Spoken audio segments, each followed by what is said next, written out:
அனைவருக்கும் வணக்கம். Tamil Nadu chess association இந்த க்ளோஸ் சர்க்கியூட் ஐஎம்நாம் டோர்னமெண்ட் நடத்துகிறாங்க. இதில் 10 பிளேயர்ஸ் இருப்பாங்க. 5 பிளேயர்ஸ் அயல்நாட்டிலேருந்து வந்திருக்காங்க. 5 பிளேயர்ஸ் இந்தியாவிலேருந்து. அதில் தமிழ்நாட்டிலேருந்து 3 பேரும், மற்ற மாநிலத்திலேருந்து 2 பேரும். இந்த 10 பேர் இந்த க்ளோஸ் சர்க்கியூட் டோர்னமெண்ட் நடத்துவோம். 9 டோர்னமெண்ட் நடக்கும்.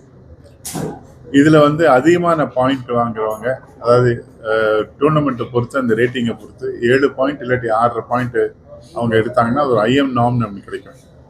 அதாவது நம்ம இந்த இந்தியாவில் இருக்கிற 5 பிளேயர்ஸுமே நான் ரேட்டட் பிளேயர்ஸ். மற்றவங்கெல்லாம் நாம் இருக்கிறவங்க, இவங்கெல்லாம் நாம் இல்லாமல் நாம் ட்ரை பண்ணிட்டு இருக்கிற பிளேயர்ஸ். இவங்க அந்த 6.5 பாயிண்ட்ஸ் இல்லாட்டி 7 பாயிண்ட்ஸ் எடுத்தாங்கன்னா அவங்களுக்கு ஒரு நாம் கிடைக்கும். 3 நாம் கிடைக்கும் பொழுது அவருக்கு இன்டர்நேஷ்னல் மாஸ்டருங்கிற ஒரு தகுதியை கிடைக்கும்.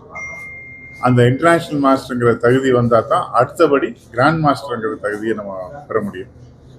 இப்போ கிட்டத்தட்ட இது வரைக்கும் 35 டோர்னமெண்ட் நடத்தியிருக்காங்க. அதில் 22 நாம் கிடைச்சிருக்கு.